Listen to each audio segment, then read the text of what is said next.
Bienvenidos a este nuevo análisis. Hoy vamos a hablar de algo que es, un auténtico código de trampa en la ingeniería eléctrica. A ver, seamos sinceros. Cuando hay que enfrentarse a circuitos de corriente alterna, las matemáticas pueden volverse rápidamente una locura de cálculo diferencial y trigonometría. Una pesadilla, vamos.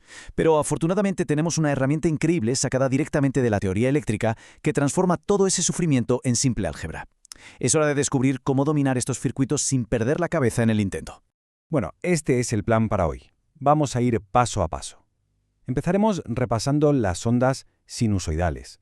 Luego desvelaremos este famoso atajo de los fasores. Veremos qué pasa con los componentes pasivos. Definiremos qué es eso de la impedancia y la admitancia. Adaptaremos nuestras queridas leyes de Kirchhoff y terminaremos con una metodología paso a paso súper práctica. Vamos a ello. Empezamos con la primera parte, el problema del tiempo. Porque claro, antes de dar la gran solución, tenemos que entender muy bien cuál es el obstáculo real que estamos intentando saltar. Hablemos de la onda sinusoidal. En régimen permanente, todas las tensiones y corrientes son ondas de este tipo, y se definen con esta precisa ecuación matemática que depende del tiempo t. Tenemos la m mayúscula, que es el valor eficaz, la letra griega omega, que es la pulsación o frecuencia, y phi, que nos marca la fase inicial. Ahora, imaginemos tener que sumar, restar, derivar e integrar estas expresiones larguísimas para cada nodo de un circuito. Sinceramente, es un dolor de cabeza monumental para intentar hacerlo a mano.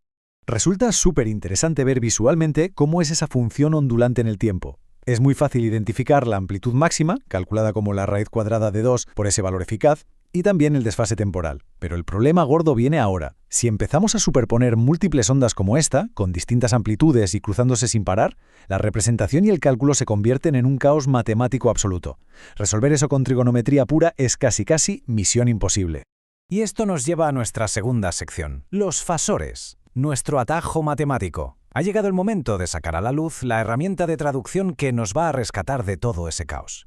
Este concepto marca un antes y un después. Básicamente estamos traduciendo un idioma dificilísimo a uno súper fácil. Damos el salto desde ese dominio temporal, lleno de funciones trigonométricas y ecuaciones diferenciales que asustan, al dominio fasorial. En este nuevo mundo usamos números complejos, álgebra de toda la vida y vectores estáticos. Es literalmente como bajarse de una bicicleta oxidada y subirse a un tren de alta velocidad para llegar exactamente al mismo destino. El contraste visual aquí es fascinante. A la izquierda tenemos esa onda continua y serpenteante del dominio del tiempo que acabamos de ver, y a la derecha, gracias a la magia de Euler, esa misma onda se ha convertido en una flecha recta y limpia. Eso es un fasor. Su longitud es el valor eficaz, y su ángulo es la fase inicial. Toda la información vital de la onda está ahí metida, pero de forma estática, lista para sumarse con reglas básicas de números complejos. Es una maravilla. Pasando a la sección 3, toca ver cómo reaccionan nuestros componentes electrónicos de siempre al conectarlos a esta corriente alterna y cómo se moderan en este nuevo dominio fasorial. Empezamos por lo más intuitivo, la resistencia. En alterna, la relación matemática de una resistencia es hermosamente simple. La fórmula nos dice que el fasor de tensión es igual a la resistencia multiplicada por el fasor de corriente. Como la resistencia es un número real, puramente real y sin parte compleja, esto significa que las ondas de tensión y corriente suben, bajan y cruzan el cero exactamente a la vez. No hay ningún retraso.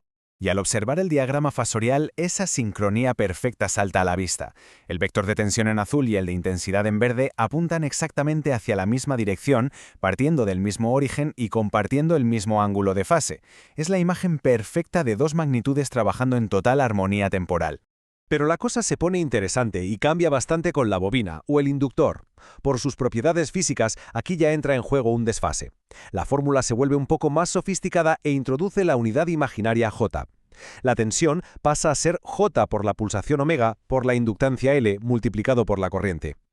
Sin embargo, la conclusión espectacular que sacamos de esta ecuación es súper sencilla. En una bobina, la tensión siempre va por delante de la corriente. Y visualmente es innegable. Podemos ver un ángulo recto perfecto de 90 grados. El vector de tensión está ahí, claramente adelantado en sentido antihorario respecto al vector de corriente. Esta imagen tan limpia nos ayuda a consolidar al instante cómo se comporta la bobina en alterna. Por último, en este grupo tenemos el condensador, que es justo la otra cara de la moneda respecto a la bobina. Su derivación nos deja una fórmula con un valor negativo. La tensión es igual a menos J partido por la pulsación y la capacidad, multiplicado por la corriente. Ese pequeño signo menos matemático se traduce en una realidad física brutal. Aquí la tensión se queda rezagada. Y al avanzar para ver cómo se desarrolla esto, efectivamente, la geometría es la inversa exacta de la bobina. Ahora es el vector de tensión el que cae exactamente 90 grados por detrás del de corriente. Y ojo, porque esta simetría tan perfecta es clave. Es lo que permite que si juntamos bobinas y condensadores, sus efectos reactivos se puedan anular mutuamente. Increíble. Sección 4. Impedancia y admitancia.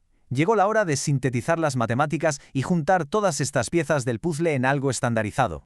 El punto crucial está en esta tabla, que es como nuestra piedra roseta para los circuitos de corriente alterna. Nos resume, de un solo vistazo, cómo la resistencia, la bobina y el condensador se traducen a números complejos formando su impedancia, representada con la letra Z, o su inversa, la admitancia, con la letra I. La resistencia se queda como un valor real, la bobina se lleva una parte imaginaria positiva y el condensador una parte imaginaria negativa. Al meter todo esto bajo el concepto de impedancia, podemos calcular matemáticamente el circuito como si estuviera lleno de simples resistencias de continua. Sección 5. Leyes de Kirchhoff adaptadas. Mucha tranquilidad aquí porque los principios de siempre siguen mandando, con solo un ligero cambio de enfoque.